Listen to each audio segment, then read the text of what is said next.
nasta'inuhu wa nastaghfiruh wa na'udzu billahi min syururi anfusina wa min sayyiati a'malina may yahdihillahu fala mudhillalah wa may yudlil fala hadiyalah. Asyhadu an la ilaha illallah wahdahu la syarikalah wa asyhadu anna Muhammadan abduhu wa rasuluhu alladzi la nabiyya ba'da amma ba'du. Alhamdulillah, bapak-bapak serta ibu-ibu dan juga adik-adik dan para jamaah Masjid Al-Amanah yang sama-sama mengharap ridho Allah Subhanahu wa taala. Alhamdulillah, pada kesempatan ini kita masih diberikan hidayah, inayah dan irodah dari Allah Subhanahu wa taala untuk menjalani kewajiban kita, yaitu sholat subuh berjamaah disusul dengan tholabul ilmi. Mudah-mudahan seluruh aktivitas yang kita laksanakan, baik aktivitas yang berhubungan dengan keakhiratan kita maupun aktivitas yang berhubungan dengan keduniaan kita, menjadi catatan amal soleh di hadapan Allah Subhanahu wa taala. Hadirin jamaah sekalian, kalau pertemuan sebelumnya kita membahas terkait dengan hadis yang diriwayatkan oleh Ibnu Majah terkait dengan bagaimana Rasulullah Shallallahu Alaihi Wasallam memberikan solusi baik secara ekonomi maupun secara jiwa, raga dan juga serta semangat. Beliau memberikan solusi ketika sahabat memerlukan bantuan berupa kebutuhan sehari-hari. Beliau bukan hanya sebatas memberikan kebutuhan, tetapi memberikan sebuah alat, memberikan sebuah cara bagaimana orang tersebut supaya tidak meminta-minta lagi gitu kan, dengan memberikan sebuah kampak, dan dengan kampak itu orang tersebut mencari kayu bakar dan dapat memenuhi kebutuhan hidupnya dan keluarganya. Dan di hadis itu pula kita mengambil istidlal, mengambil dalil terkait bab muamalah, yaitu tentang bai'ul muzayyadah, tentang jual beli dengan cara lelang ya. Man yazida, barang siapa yang ingin menambah membeli dengan 1 dirham, nah itu kan berarti proses transaksi jual beli secara lelang itu pernah terjadi di zaman Rasulullah. Dan jual beli lelang merupakan hal yang dibolehkan dengan syarat dan ketentuan yang berlaku. Kemudian pada kesempatan ini izinkanlah saya untuk menyampaikan sebuah materi, yaitu mengenai pokok-pokok ilmu waris atau beberapa poin-poin ilmu faraid waris dalam Islam. Tentu saja ya, kalau di sini bapak-bapak ada yang menjadi dosen, mungkin ini sabaraha SKS-eun gitu ya. Atau mungkin kalau misalkan kalau di pesantren, khususnya di pesantren Persatuan Islam itu anak-anak belajar faraid dari mulai kelas 1 sanawiyah atau kelas 1 SMP gitu ya. Dari kelas 1 SMP sampai mualimin atau tingkat aliyah. Jadi memang ada beberapa macam bagian-bagian dari ilmu faraid ini. Namun kita berusaha untuk mengamalkan dalil ya, sebagaimana yang Nabi perintahkan kepada kita, ta'allamu gitu ya, faraida.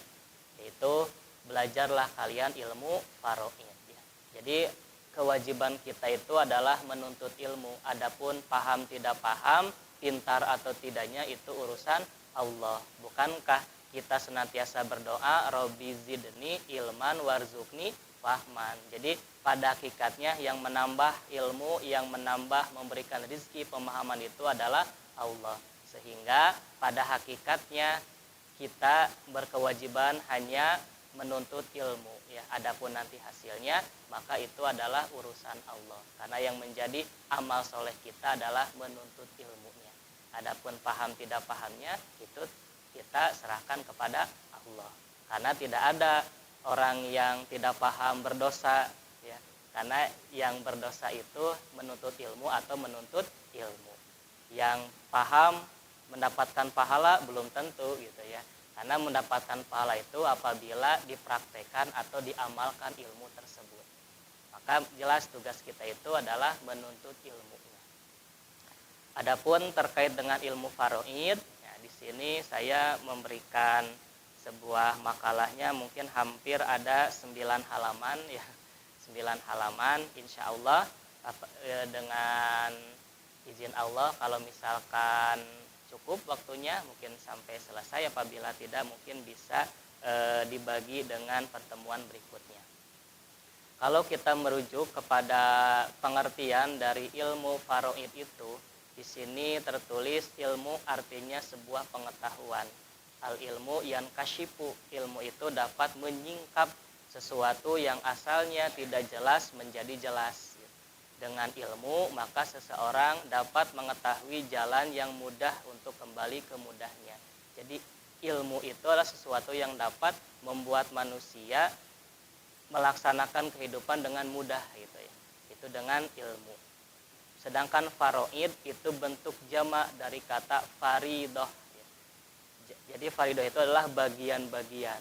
Jadi secara istilah ilmu faraid adalah ilmu yang mempelajari tentang pembagian harta warisan. Ya, jadi khususnya tentang harta warisan. Maka apa keutamaan ilmu faraid? Di sini Rasulullah Shallallahu Alaihi Wasallam bersabda yang diriwayatkan oleh Ibnu Majah an Abi Hurairah radhiyallahu anhu, dari Abu Hurairah semoga Allah meridhoi kepadanya.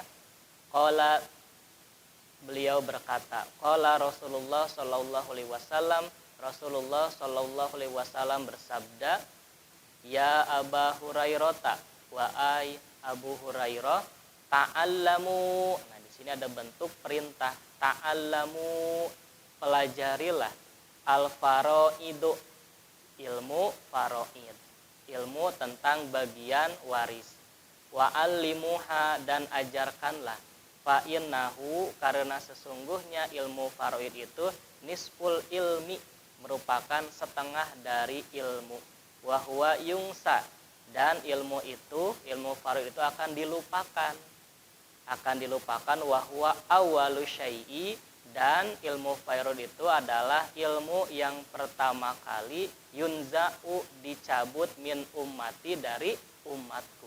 Akan menjelang kiamat kan ilmu-ilmu akan dicabut. Maka salah satunya adalah ilmu faraid yang pertama kali akan dicabut. Di sini arti dari nisful ilmi, setengah dari ilmu, bukan ilmu semuanya. Maksudnya setengah dari ilmu muamalah terkait dengan waris, ya. Ilmu terkait dengan pembagian harta waris. Jadi nisful ilmi bukan seluruh ilmu agama, bukan, tapi setengah dari bagian bagaimana cara membagikan harta pusaka atau harta tirkah atau harta peninggalan yang ditinggalkan oleh mayit tersebut. Kemudian hukum memahami ilmu faraid ini Allah Subhanahu wa taala sendiri, ya, yang memerintahkan, yang mewasiatkan kepada kita untuk menjalankan ilmu tersebut. Di sini dalam surat An-Nisa ayat 11, yusikumullahu, Allah mensyariatkan bagimu, Allah mewasiatkan kepadamu. Jadi ilmu faraid merupakan syariat Islam yang Allah langsung memerintahkannya, bagian-bagiannya pun Allah yang menentukan.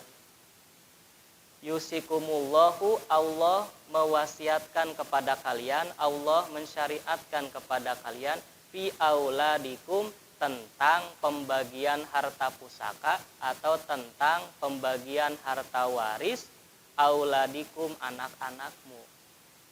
Lidzakari, yaitu bagian untuk anak laki-laki, mislu hadil unsayain, sama dengan bagian dua orang anak perempuan. Nah, disinilah kebanyakan orang-orang sulit untuk menerima pada zaman sekarang ketika perempuan itu setengah bagian dari laki-laki, atau laki-laki 2 perempuan 1, 2:1, atau perempuan setengah laki-laki 1. Padahal kalau kita lihat keadaan turunnya ayat ini justru terbalik. Sebelum Islam datang, sebelum ayat ini diturunkan, maka perempuan tidak mendapatkan warisan, khususnya di kalangan orang-orang Arab.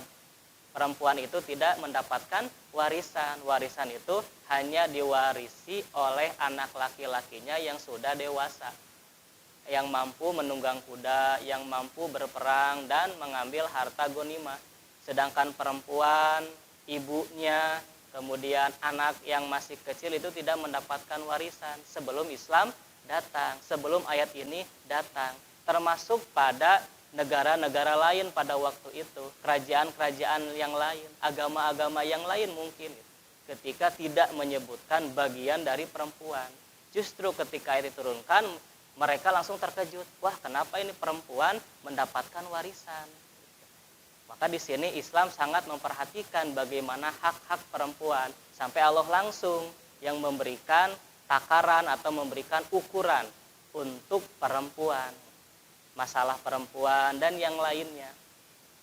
Termasuk tentang pankihum atau balakum, nikahilah oleh kalian siapa saja yang kamu sukai, 2, 3, 4. Nah, itu sebetulnya bukan ayat perintah poligami sebetulnya, itu ayat tentang anak yatim sebetulnya. Cuman kita menjadi dipotong-potong gitu mengambil dalilnya. Ini ada perintahnya nikahi 2, 3 atau 4. Padahal ayat itu bukan berkenaan atau bukan tentang poligami, tapi tentang bagaimana cara mengurus anak yatim yang memiliki harta gitu. Karena orang Arab pada waktu itu kebanyakan mereka Pak boro-boro, Pak ingin-ingin untuk menjadi wali anak yatim perempuan yang memiliki harta. Kenapa? Soalnya mereka berkeinginan untuk mendapatkan harta warisan yang dimiliki anak yatim itu. Sampai-sampai mereka mereka menghalang-halangi kalau perempuannya cantik mereka nikahi dan tidak memberikan mas kawin. Kenapa? Karena mereka beranggapan kami kan sudah mengurusnya, tidak perlu kami memberikan mas kawinnya. Dan apabila perempuannya itu tidak cantik, tidak menarik, maka mereka akan menghalangi perempuan itu, anak yatim itu untuk menikah dengan laki-laki yang lain. Itu kan sangat menyiksa. Jadi mereka berkeinginan anak yatim perempuan itu mati, meninggal, dan harta warisnya milik dia. Maka turunlah ayat itu, pankihu, jika kamu tidak mampu memberikan mahar, memberikan mas kawin, nikahilah perempuan yang lain. Nah, itu sebetulnya. Jadi bukan ayat tentang poligami itu ayat tentang bagaimana mengurus anak yatim. Cuman dijadikan alasan ya, dijadikan kelakar atau dijadikan untuk menyerang Islam. Jadi Islam itu tidak memerintahkan poligami. Itu mah boleh gitu, tidak memerintahkan, hanya mengatur bagaimana ya cara untuk kalau memiliki lebih dari satu. Jadi tidak memerintahkan gitu. Tidak memerintahkan, hanya boleh saja. Jadi justru ayat tentang batasan 4 itu terkait dengan goilan. Ketika sebelum masuk Islam, istrinya 8. Bahkan yang menyebut 12. Maka kata Rasulullah, pilih 4 saja. Nah, itu sebetulnya. Jadi justru meringkas gitu, bukannya menambah gitu kan. Nah, itu terkait dengan hukum-hukum tentang kekeluargaan. Maka di sini pun sama, yusikumullahu, Allah mau syariatkan, mewasiatkan kepada kalian tentang bagian harta anak-anak kalian. Untuk laki-laki sama dengan 2 bagian perempuan. Lantas kalau ada yang bilang, atuh teu adil Ustaz gitu kan ya. Atuh teu adil, kenapa tidak dibagi rata saja? Maka di sini Allah memberikan jawabannya pada surat An-Nisa ayat yang sama, abaukum, tentang orang tuamu, wa abnaukum, dan anak-anakmu, la tadruna, kamu tidak mengetahui, ayyuhum, siapa di antara mereka, aqrabul lakum naf'an, yang lebih dekat banyak manfaatnya bagimu. Jadi hanya Allah yang tahu. Karena Allah yang menciptakan kita, Allah yang menjadikan nasab untuk kita, Allah yang memberikan keturunan untuk kita. Faridotan itu adalah ketetapan minallah, dari Allah. Innallaha, sesungguhnya Allah, kana aliman, maha mengetahui, hakiman, maha bijaksana. Jadi ini jawaban untuk gening teu adil ya. Kita bilang tidak adil kepada zat yang maha adil gitu.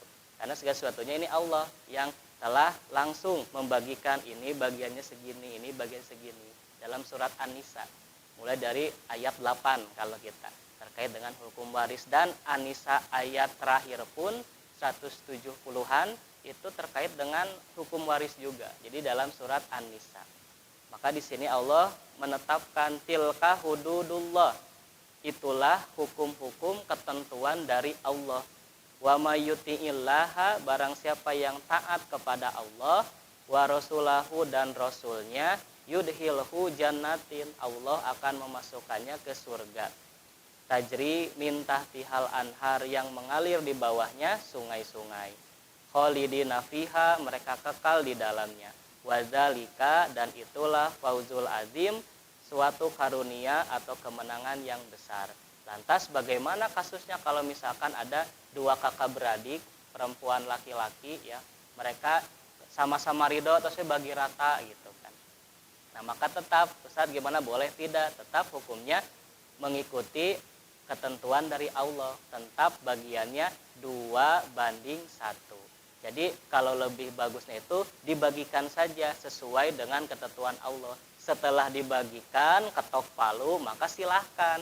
Yang laki-laki sok nih kepada adik yang perempuan saja, kakak mau udah banyak uang, itu tidak apa-apa. Yang penting tunaikan dulu ketetapan dari Allah. Adapun sudah dibagikan, mau laki-lakinya bagi rata berdua silahkan. Itu bukan pembagian warisan lagi, tapi sebagai hibah atau hadiah. Atau mungkin ada gitu ya, yang cari aman gitu. Jadi sebelum wafat berwasiat gitu kan. Nih dah dibagikan sebelum meninggal. Jadi Bapak udah tidak punya warisan lagi. Ada yang seperti itu ya. Jadi masyarakat banyak bagaimana mereka mengatur cara pembagian waris. Jadi seperti itu. Jadi tetap tegakkan dulu ya, jalankan dulu ketentuan Allah, setelah itu silahkan. Ini buat adik perempuan lah, kakak mah udah banyak uang gitu kan, alhamdulillah. Maka itu tidak apa-apa setelah dibagikan harta warisannya sesuai ketentuan dari Allah. Kemudian setelah kita mengetahui pengertian ilmu faraid, ketentuannya dan hukumnya, maka dalam ilmu faraid ada istilah disebut sebagai harta warisan atau disebut sebagai tirkah. Di dalam kalau adik-adik nanti belajar ilmu faraid, mulai dari awal itu ada yang disebut dengan tirkah. Tirkah itu adalah harta peninggalan, baik berupa uang, barang, tanah, aset, dan yang lainnya. Disebut sebagai tirkah. Para ulama mendefinisikan tirkah adalah makholakfahul mayitu, apa yang ditinggalkan oleh mayit. Min malin au hakin, baik berupa harta maupun hak ya, seperti aset perusahaan atau yang lainnya. Adapun yang dimaksud harta ialah seluruh harta kekayaan milik mayit, peninggalan mayit. Sedangkan yang dimaksud dengan hak ialah seperti hak cipta, hak paten, dan yang lainnya. Harta tirkah adalah seluruh harta milik mayit, andai bercampur. Nah, misalkan kalau bahasa di masyarakat kita harta gonogini, misalkan ya, harta yang didapat ketika bersama-sama kekayaan suami dan istri, maka pisahkan dulu. Jadi ketika ada salah satu pasangan yang meninggal, maka dipisahkan dulu mana harta bawaan, mana harta setelah berumah tangga gitu. Karena kan yang menikah itu orangnya, sedangkan hartanya tidak menikah gitu. Jadi pisahkan dulu. Pisahkan dulu yang pertama, mana harta bawaan suami sebelum menikah, lalu mana harta bawaan istri sebelum menikah, dan yang ketiga mana hasil usaha bersama suami istri. Sebagai contoh, kalau misalkan suami sebelum menikah punya 2 hektar sawah, terus istri sebelum menikah punya juga 2 hektar sawah. Ketika menikah ternyata mereka berdua ini bertambah 4 hektar sawah. Jadi jumlahnya 8 hektar ya sawah mereka berdua itu. Ketika salah satunya meninggal, maka pisahkan tadi harta bawaan. Kalau misalkan suami yang meninggal, mana harta bawaan suami sebelum menikah 2 hektar. Lalu yang 4 hektar tadi yang hasil bersama ketika berumah tangga menambah 4 hektar, maka itu dibagikan dengan ketentuan masing-masing. Ya berarti pasangan yang lebih tahu berapa bagian si istri ketika berdua berumah tangga mendapatkan 4 hektar itu. Kalau misalnya kata suaminya, sepertinya setengah-setengah peran istri juga, maka dibagi 2 ya untuk suami, dan ini harta si mayit. Atau misalkan 30-70 atau 40-60, itu tergantung kepada si suami atau tergantung si istri, tergantung pasangan. Berapa bandingan ketika mendapatkan harta bersama atau harta gonogini ketika yang 4 hektar tadi. Ya, jadi harta si mayit berarti harta bawaan dan juga harta setelah dibagi ketika harta itu bersama-sama. Lantas bagaimana Pak atau Ustadz untuk seorang ibu rumah tangga? Dia kan tidak bekerja. Apakah ketika dia meninggal contohnya, apakah ada harta yang harus dibagikan? Nah, ternyata ada pendapat baik dari para ulama di hal kalangan kita, ternyata ketika ada seorang ibu rumah tangga meninggal, maka dia itu ada bagian harta yang harus dibagikan. Kenapa? Karena Pak logikanya seorang suami bekerja, istri di rumah, ya rumah tangga, suami 1 bulannya dapat gaji contohnya 5 juta, itu tidak akan terwujud tanpa ada peran istri di rumah. Bagaimana seorang istri menyiapkan makannya, bagaimana istri menyetrika pakaian suami, ya bahkan pekerjaan suaminya gitu kan, semuanya tidak akan terwujud tanpa ada peran istri di rumah. Maka ketika seorang suami gajinya 5 juta per bulan contohnya, itu ada peran istri, ataukah setengahnya, ataukah 1/3-nya. Nah gitu. Jadi ketika seorang istri atau ibu rumah tangga meninggal, maka ada yang mematok 1/3-nya, ada yang mematok setengahnya, ada yang mematok 10%-nya, itu tergantung kepada pasangan. Lalu dibagikan kepada suami, kepada anak kalau ada, dan juga kepada orang tuanya, kepada ibunya. Nah ini kan wios we si mamah ngantunkeun ge da suami sama anaknya ridho, tidak usah dibagikan. Tapi bagaimana dengan orang tua almarhumah, ya, orang tua ibu rumah tangga tersebut, kan harus ada yang dibagikan minimal 1/6. Nah itu, jadi itu ada beberapa ulama gitu ya yang beristihad seperti itu. Jadi ibu rumah tangga juga memiliki andil ketika seorang suami mendapatkan gaji, ya, mendapatkan uang dari itu. Jadi jangan jangan pede gitu kan, kamu di rumah saja nggak menghasilkan, justru suami mendapatkan itu ada peran dari istri. Nah kemudian ibu bapak ada yang disebut sebagai wasiat. Nah wasiat ini adalah pemberian kepada yang selain orang-orang atau golongan yang dibagikan. Jadi wasiat itu contohnya pada hakikatnya anak angkat itu tidak mendapatkan waris, tapi bisa mendapatkan ketika berwasiat. Jadi sebelum meninggal berwasiat, kadenya tasi ujang ieu ngurus bapak pasihan. Nah itu kan sebut wasiat. Dan wasiat pun tidak boleh melebihi 1/3. Jadi maksimal 1/3. Gimana Ustaz kalau misalnya setengahnya? Maka kalau wasiatnya 1/2 setengahnya, maka tetap kepada orang yang berwasiat, yang diberikan wasiat itu 1/3. Kan seperti atau anak angkat ya, atau misalkan orang bukan keluarga tapi begitu berjasa gitu ya, maka boleh berwasiat, kade upami bapak atau ibu ngantunkeun pasihan si ujang itu jasana ageng ka ibu. Nah itu kan berwasiat, boleh ya. Nah di sini kan disebutkan dalam surat An-Nisa mimba di wasiatin yusi, pembagian tersebut sesudah dipenuhi wasiat ya yang ia buat audainin atau sesudah dibayarkan hutangnya. Jadi sebelum ada pembagian waris harus menjalani beberapa tahap. Satu, tentang biaya pengurusan jenazahnya. Yang kedua, bayarkan dulu hutangnya. Yang ketiga, tunaikan wasiatnya. Dan yang keempat, baru dibagikan harta warisan itu. Jadi memang tidak langsung dibagikan gitu kan, tapi mengikuti dulu beberapa syarat ya. Jadi setelah beres biaya pengurusan jenazahnya, dilanjutkan dengan menunaikan hutangnya kalau ada.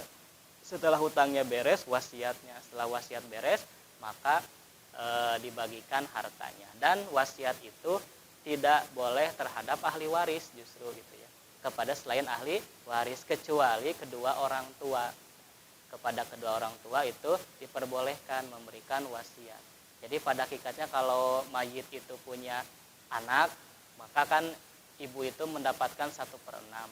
Maka boleh ditambah dengan wasiat kan. Kade ya untuk nenek-nenek kalian kalau bapak meninggal itu berikan sekian bagian misalkan, itu boleh berwasiat. Tapi kalau anak-anak maka tidak boleh berwasiat dan mereka mah sudah ada bagiannya yang Allah tetapkan. Nah, di sini Bapak-bapak sekalian ada sebab-sebab mendapatkan warisan. Nah, jadi ada kriterianya ternyata. Yang pertama, sebab pernikahan seperti suami atau istri. Berarti kalau sudah bercerai mendapatkan warisan tidak? Ternyata tidak ya. Karena di sini sebabnya ada pernikahan, ada hubungan pernikahan suami atau istri. Jadi kalau sudah bercerai berarti tidak mendapatkan warisan. Yang kedua, sebab keturunan seperti anak, cucu, bapak atau kakek atau saudara. Berarti sudah anak angkat tidak gitu kan. Tapi anak angkat boleh diberikan bagiannya kalau misalkan ada wasiat. Yang ketiga, sebab wala, yaitu dengan sebab memerdekakan hamba sahaya. Nah, Bapak, ini yang ketiga mungkin di zaman sekarang sudah tidak ada ya, tapi ini menjadi syarat kalau dulu. Makasih. Menjadi syarat. Jadi ketika seseorang si A majikan, B itu hamba sahaya, A memerdekakan B, sok silakan kamu sekarang merdeka. Maka si B ternyata dengan merdekanya usaha sukses. Nah, ketika dia meninggal tidak meninggalkan kerabat, anak, istri, bapak, ayah, saudara tidak ada. Maka orang yang memerdekakan mendapatkan warisan kepada si A ketika mantan hamba sayanya meninggal ya, dan si hamba sayanya mantan hamba sayanya tidak memiliki saudara siapapun, maka mendapatkan warisan orang yang memerdekakan hamba sahaya tersebut. Kemudian sebab-sebab terhalangnya mendapatkan warisan. Nah, di sini mohon maaf saya tidak cantumkan dalil-dalilnya ya, karena keterbatasan kertas ya, kebayang kalau dicantumkan semuanya berapa halaman kan gitu. Nah, mungkin ibu bapak juga bisa mengakses banyak sekali buku-buku tentang waris ya di toko-toko buku, bahkan di KUA juga ya, itu juga selain mengurus pencatatan pernikahan, di KUA juga ternyata mengurus tentang bab waris ya. Ada sebab-sebab terhalangnya mendapatkan warisan. Nah, di sini ada 3 hal. Yang pertama, sebab pembunuhan. Nah, jadi jika seseorang dengan sengaja membunuh ahli warisnya, maka dia tidak mendapatkan warisan dari dia yang dibunuh. Hal ini ya berdasarkan dengan sabda Nabi ya, la warisi lil qatil, tidak ada warisan bagi orang yang membunuh. Nah, ini ya banyak ya, karena ingin dapat warisan, cepat-cepat dapat warisan, biasanya kan suka dibunuh gitu ya, diracun atau di mana. Sebagaimana terkait dengan Al-Baqarah ya, sapi betina tentang pembunuhan di kalangan Bani Israil ya, ternyata yang membunuhnya itu adalah ahli warisnya ya, pengen dapat warisan dibunuh kan gitu ya. Nah, justru kalau membunuh secara syariat Islam dia tidak mendapatkan warisan. Yang kedua, berlainan agama. Nah, yaitu seorang muslim tidak berhak mendapatkan warisan dari orang kafir. Demikian juga orang kafir tidak berhak mendapatkan warisan dari orang Islam. Jadi walaupun ayahnya kaya raya, anaknya miskin, contohnya ayahnya berlainan agama, maka tetap tidak mendapatkan warisan. Nah, ini ketentuannya kan. Jadi ketentuannya tidak ada warisan bagi orang yang berlainan agama. Yang ketiga, perhambaan, yaitu seorang hamba saya tidak berhak mendapatkan warisan. Ternyata di sini, andai saudaranya orang kaya, maka ia hamba saya tidak mendapatkan warisan, karena andai diberi juga tentu akan menjadi milik majikannya. Ini kan hamba saya itu kan luar biasa ya, dibatasi. Maka segala satunya milik tuannya. Maka ketika punya harta pun milik tuannya, maka tidak perlu mendapatkan warisan. Tapi itu sudah tidak berlaku lagi zaman sekarang. Nah, Bapak sekalian, mungkin di halaman 2 ini ada daftar ahli waris yang telah ditetapkan. Nah, saya buatkan tabel gitu. Yang sebelah kiri itu dari pihak laki-laki yang mendapatkan waris. Kemudian yang tabel yang kedua itu pihak perempuan yang mendapatkan waris. Yang pertama jelas anak laki-laki. Anak laki-laki siapa? Anak laki-laki mayit, anak laki-laki yang meninggal gitu. Yang kedua cucu laki-laki dari anak laki-laki. Terus yang ketiga bapak, yang keempat ada kakek. Lalu ke samping, saudara laki-laki sekandung, saudara laki-laki sebapa, saudara laki-laki seibu. Lalu ada anak laki-laki dari saudara sekandung, anak laki-laki dari saudara sebapa, dan paman kandung, paman sebapa, anak laki-laki dari paman sekandung, anak laki-laki dari paman sebapa, suami, dan laki-laki yang memerdekakan. Lalu di halaman 3, nah di situ ada keterangan jika semua ahli waris ada ke-15 atau ke-14-nya, maka yang mendapatkan warisan adalah cuma 3, yaitu anak laki-laki, bapak, dan suami. Kalau semuanya komplit ada, maka cuma 3 yang mendapatkan warisan. Nanti kita akan bahas tentang mahjub terhalang. Seperti kakek tidak mendapatkan warisan, kenapa? Karena ada bapak gitu kan. Nah, itu kan jadi ada istilah mahjub terhalang. Jadi jika semuanya ada, maka yang mendapatkan warisan hanya 3, yaitu anak laki-laki, bapak, dan suami atau pasangan. Lalu dari pihak perempuan, nah ini yang pertama anak perempuan. Anak perempuan siapa Ustadz? Anak perempuan mayit yang meninggal. Lalu yang kedua cucu perempuan dari anak laki-laki. Yang ketiga ibu. Yang keempat nenek dari pihak bapak. Yang kelima nenek dari pihak ibu. Yang keenam saudari perempuan kandung. Yang ketujuh saudari perempuan sebapa. Yang kedelapan saudari perempuan seibu. Yang kesembilan istri. Dan yang kesepuluh perempuan yang memerdekakan. Jika semua orang-orang yang perempuan ini ada, yang 9 atau 10-nya, maka yang mendapatkan warisan itu adalah 1 anak perempuan, 2 cucu perempuan, 3 ibu, 4 saudari perempuan seibu sebapa, 5 istri. Nah, jika semuanya ada, ibu bapak ya, semuanya ada komplit, baik yang laki-laki dan perempuan, maka ahli waris laki-laki dan ahli waris perempuan yang mendapatkannya itu adalah 1 anak laki-laki dan anak perempuan. Yang kedua bapak dan ibu. Yang ketiga suami atau istri. Ya, jadi itu kalau semuanya komplit, pihak laki-laki perempuan ada, maka hanya 3 ternyata.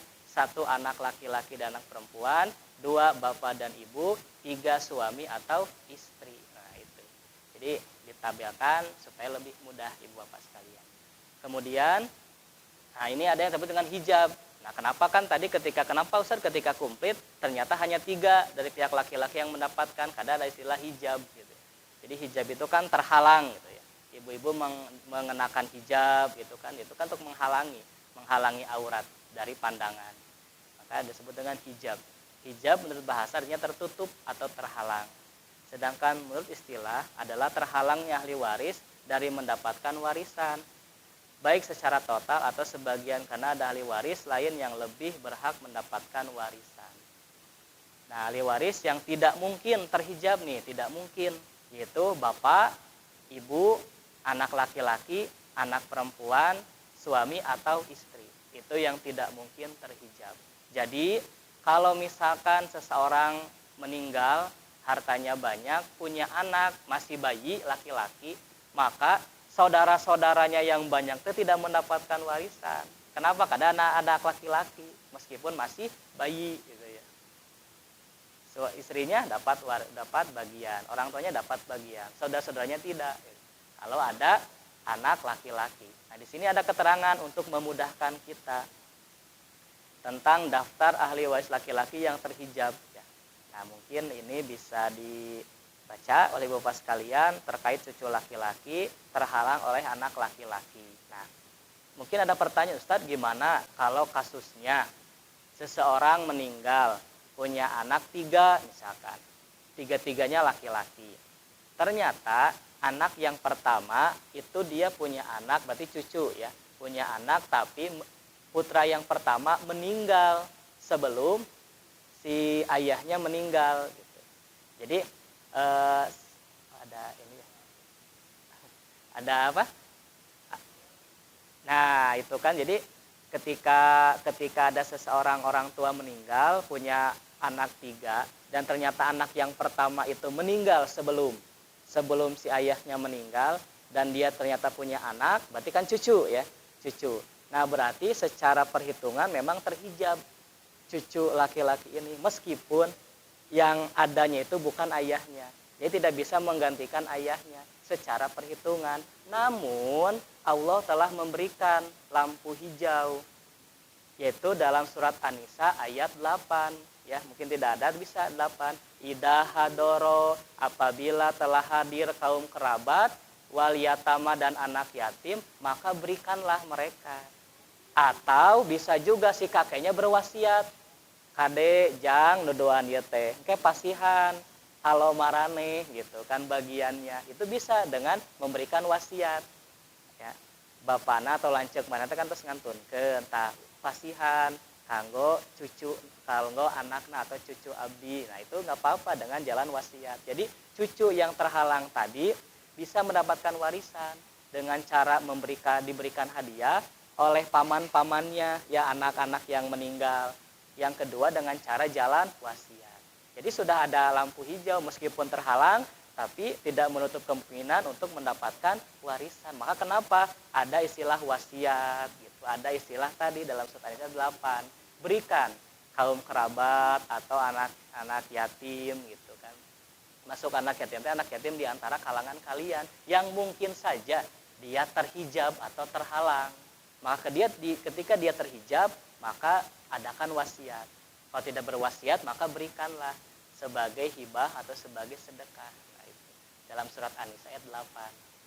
Nah, ini bisa dilihat, Ibu Bapak, nanti daftar ini bisa menjadi kunci rumus kita, Pak. Ketika bagian-bagiannya, misalnya ketika ada mayit meninggalkan istri, anak, ibu, dan saudara-saudaranya, dan anak laki-laki. Maka kan kita ketika membaca, ini ibu tinggal dibaca. Nah, ini ada ya tentang hijab, dan daftar ahli waris perempuan yang terhijab juga di halaman ke-3 dan halaman ke-5 ya. Itu tentang hijab ya. Jadi ketika ada keterangan ini bisa dibaca. Oh, ternyata ada anak laki-laki, berarti cucu tidak dapat. Nah, lalu di halaman 5 Ibu Bapak, di situ ada tabel tentang tabel waris zawil furud, yaitu bagian-bagian yang memang telah ditetapkan oleh Allah di dalam Al-Qur'an. Nah, misalkan di sini nomor 1 di halaman 5, suami. Nah, suami itu mendapatkan jika istrinya meninggal, suami mendapatkan 1/2 atau setengah dari bagian harta. Nah, ini ada kondisinya, tidak ada anak cucu. Ya, atau tidak ada waris istilah faraidnya. Apabila ada anak atau ada cucu, maka suami itu menjadi 1/4. Itu bisa menjadi rumus Bapak ya. Termasuk istri juga sama. Ini dia mendapatkan 1/4 jika tidak ada anak, dan mendapatkan 1/8 jika ada anak untuk istri yang ditinggal suaminya. Lalu bisa dibagi rata dari 1/4 atau 1/8 jika istri lebih 1 orang. Jadi kalau misalkan istrinya ada 2 atau 3, misalkan ada anaknya, maka bagian istri mau 1 mau 2 orang itu tetap 1/4. Nanti 1/4-nya dibagi rata untuk berdua. Lalu ada anak laki-laki, asobah itu artinya sisa. Asobah itu artinya sisa. Nah, ini juga bisa Ibu Bapak baca ya, ada sampai 3 halaman ya terkait dengan kriteria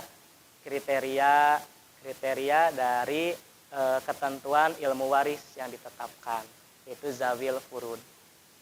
Kemudian ada tasihul masalah halaman 8 Ibu Bapak. Nah, ini mungkin kita sedikit-sedikit bisa praktek ya. Ya, ini tentang tasihul masalah. Jadi yang dimaksud dengan tasihul masalah adalah bagaimana teknis pembagian waris dan cara perhitungannya bagi mereka yang berhak mendapatkan warisan. Jadi Bapak sekalian, mungkin banyak sekali kaidah-kaidah, istilah-istilah ilmu faraid yang mesti kita pelajari, mesti kita kenal gitu. Namun dalam kesempatan ini kita sedikit-sedikitnya bisa melihat gitu bagaimana cara teknis pembagian. Karena di pesantren juga sama, anak sanawiyah itu baru menghafal tentang definisi dalilnya. Kelas 2 sanawiyah belajar tentang istilah-istilahnya. Jadi belum langsung perhitungan gitu ya. Nah, baru nanti perhitungan biasanya anak kelas 3 sanawiyah atau kelas 3 SMP atau nanti kelas aliyahnya atau mualiminnya.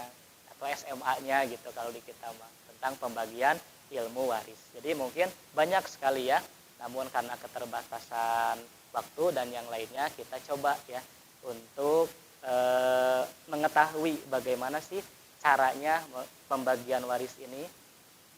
Nah, jika ada contoh ya, A berhak mendapatkan 2/3, kemudian B mendapatkan 1/6, C berhak mendapatkan 1/6.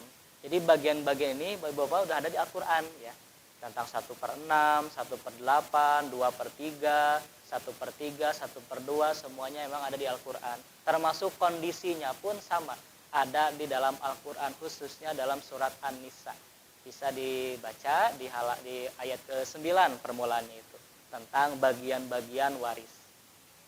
Kemudian pokok masalah 6, yang disebut pokok masalah itu bukan masalah yang dipecahkan, tapi adalah bilangan yang bisa dibagi oleh penyebut masing-masing. Kalau dalam misal matematika mah FPB apa ya? KPK. FPB KPK dulu ya kalau kita belajar matematika di kelas 4 SD gitu ya. Tentang pecahan, ada FPB atau KPK gitu ya. Ketika satu angka atau satu bilangan bisa dibagi oleh semua penyebutnya. Ini pokok masalahnya 6, kenapa? Karena 6 bisa dibagi 6 dan 6 juga bisa dibagi 3. Dan pokok masalah ini juga untuk membagi hartanya. Dibagi berapa nih? Kalau beras mah dibagi berapa karung? Berapa jumlah karung?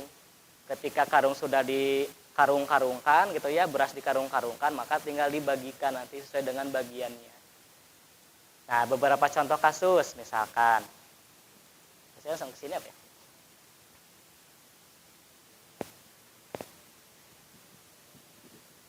Nah, di sini apabila ada seorang perempuan meninggal dengan meninggalkan harta warisan 24 juta. Berarti tirkah ya. Jadi ini teh uang itu kalau misalkan semua aset, semua barang sudah dikalkulasikan. Jadi tirkahnya itu ada 24 misalkan juta. Nah, perempuan itu meninggalkan berarti bapak, kemudian yang kedua meninggalkan suami, pasangannya, dan meninggalkan anak laki-laki.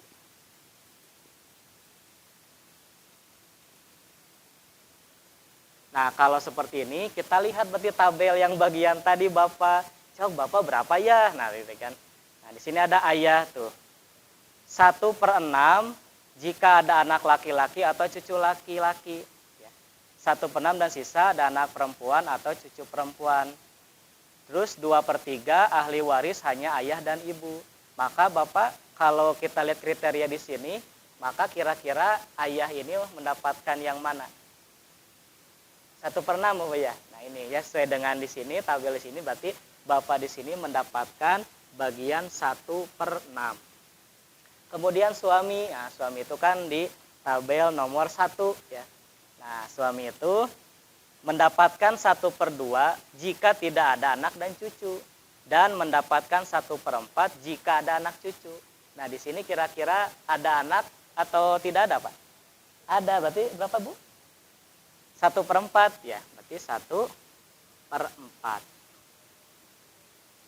Nah kemudian anak laki-laki ini mendapatkan asobah ya, asobah atau sisa. Dan di sini lihat asobah anak laki-laki, asobah itu sisa sendirian atau bersama zawil furud, 2 kali bagian anak perempuan jika ada anak laki-laki atau anak perempuan.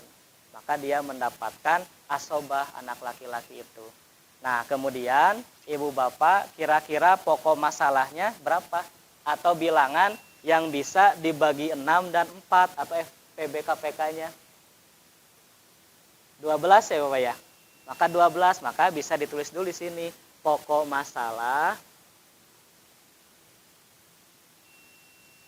masalahnya 12. Dan nanti harta ini dibagi 12. Dibagi 12. Nah, kemudian ya. Nah, kemudian maaf. Nah, kemudian ya, Jika ini pokok masanya 12, maka 1/6 dikali 12. Maka 12 dibagi 6, 2 ya. 2 dikali 1, 2. Maka 2 bagian untuk bapak. Sedangkan untuk suami sama dikali 12. 12 dibagi 4, 3. 3 kali 1, 3. 3 bagian untuk suami. Maka sisanya berapa Pak? 2 tambah 3, 5. 12 kurangi 5, 7. Berarti 7 ya. Untuk laki-laki. Nah, berarti ya di sini maaf, saya salah ngetik ya, 6 harusnya 7 ya. Nah, maka tinggal ini, tinggal dibagi ya, 2 dikali, nah kalau 24 juta dibagi 12 berapa Bapak tiap bagiannya? 2 juta, maka 2 dikali 2 juta. Nah, maka bagian untuk Bapak itu mendapatkan 4 juta.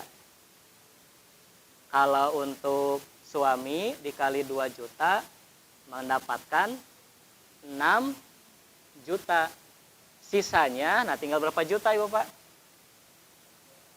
Berapa? 14 ya.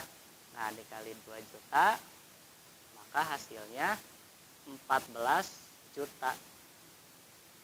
Nah, seperti itu Bapak, terkait dengan pembagian waris gitu ya.